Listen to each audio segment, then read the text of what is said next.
झाले, पण ते ग्रंथ प्रकाशित होताना एकच वेळ झाले असतील. पण ग्रामगीता एका वेळी 1001 वेळा प्रकाशित झाला. किती वेळा? एकाच वेळी 1001 वेळा प्रकाशित झाला अमूल्य ग्रंथ म्हणजे ग्रामगीता. एवढंच नाही, जगात अनेक ग्रंथ आहेत. तुम्ही जर ज्ञानेश्वरी वाचली, त्यात भगवान बुद्ध आहेत काय? नाही. भगवान बुद्धाचं सार वाचलं तर त्यात हनुमानजी आहेत काय? नाही. हनुमानजीचं जर वाचलं त्याच्यात शंकरजीचं वर्णन आहे काय? पण ग्रामगीतेमध्ये सर्व धर्माचा समन्वय, विश्वशांतीचा उपाय, लोक सुधारण्याचे विद्यालय म्हणजे ग्रामगीता. सामुदायिक प्रार्थना, आपलं जीवन जगण्याचा मार्ग म्हणजे ग्रामगीता. म्हणजे ग्रामगीतेमध्ये काय आहे? देव काय आहे? देव कोणाला म्हणतात? देव म्हणजे कर्तव्यशूर. देवाची व्याख्या ग्रामगीतेत सांगितली. देव म्हणजे काय? हाती तलवार आणली मोठे हे घेत, त्याला देव नाही म्हटलं ग्रामगीतेमध्ये. देव म्हणजे कर्तव्यशूर, न्यायनीती माहेर, क्रांतिकार्याचे दिव्य निर्धार अग्रसर जगामध्ये ज्यांनी काही क्रांती केली, मानव विकासासाठी त्यांनी कल्याण केलं, आपलं जीवन अवरात्र झटलं, ते महापुरुष म्हणजे देव. छत्रपती शिवाजी महाराज देव, राजर्षी शाहू महाराज देव, तुकडोजी महाराज देव. म्हणजे ज्यांनी काही समाजाचा सर्वांगीण विकास केला, समाजाची रचना बदलली, त्याला देव म्हटलं ग्रामगीतेमध्ये. संत कोणाला म्हणतात? साधू कोणाला म्हणतात? पहिले आपल्याला माणूस बनायला गेला ना. ग्रामगीता म्हणजे माणूस बनवण्याचा नवा कारखाना आहे. अनेक ग्रंथ झाले या देशामध्ये, पण कोणताही ग्रामगीता एकमेव असा ग्रंथ आहे. विद्यार्थी मित्र लक्ष द्या की ग्रामगीतेमध्ये शालेय जीवन सांगितलेलं आहे. किती वाजता उठलं पाहिजे, अभ्यास किती वाजता केला पाहिजे. ग्रामगीतेमध्ये मनुष्याची व्याख्या केली. मनुष्याची व्याख्या काय? मनुष्य निरोगी सात्विक असावा, त्याची व्यसनाचा उपद्रव नसावा, त्याचा व्यवहार त्रासदायक नसावा कोणाचा. काय सांगते ग्रामगीता? मनुष्य असला पाहिजे. आणि म्हणजे तुकडोजी मला सांगितलं की माणसाच्या आईच्या पोटी जन्माला सगळेच निघून राहिले, पण जन्माल्यानंतर आपण माणूस बनला पाहिजे. माणूस केव्हा बनेल? त्याच्यात माणूस पण असला पाहिजे. माणूस पण म्हणजे मानवता, ज्याला सर्वांच्या प्रती आस्था आहे, प्रेम आहे, त्याग आहे, तो माणूस आहे. माणूस म्हणजे काही कुठं लेबल म्हणजे हजारो लाखो लोक आहेत. आज आपण पाहतो की आज हजारो लाखो लोक माणूस म्हणून जीवन जगतात, पण खऱ्या अर्थानं माणूस आहेत काय?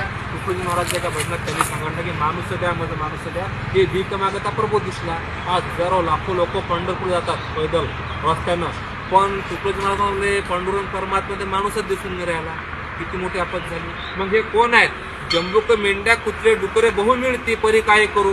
म्हणजे जंबूक मेंढ्या कुत्रे डुकरे याच्या म्हणजे माणसाचं कसं झालेलं आहे? माणूस चोरी करून राहिला, व्यभिचार करून राहिला, दारू पिऊन राहिला, माणूस राहिला का तो?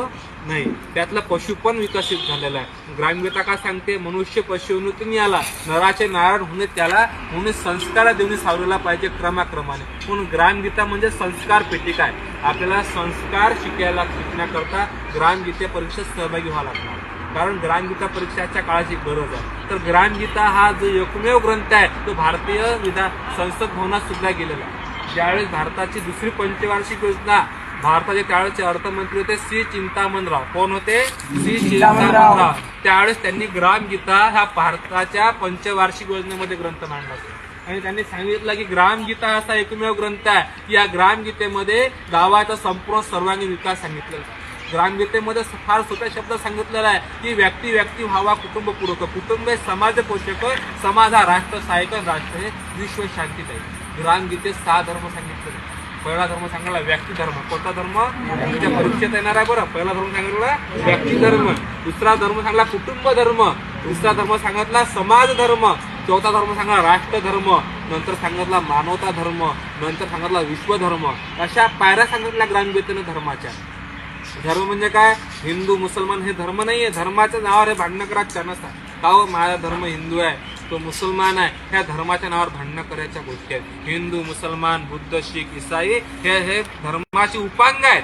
हे धर्म आपण धर्माचे हे नाव आहेत, हे पण माणूस खरं, मानवता हा खरा आपला धर्म आहे. आणि संसदमध्ये श्री चिंतामणराव यांनी सांगितलं की ग्रामगीता हा असा एक ग्रंथ आहे, त्याच्यामध्ये सांगितलं गाव हा विश्वाचा नकाशा, गावून देही परीक्षा, गावाची अवदशा भंगता येईल देशा. म्हणून हा गावातला प्रत्येकाचा विकास झाला पाहिजे. विकास म्हणजे प्रत्येका बुद्धीचा विकास झाला पाहिजे, तो सर्वांग गुण उन्नत झाला पाहिजे.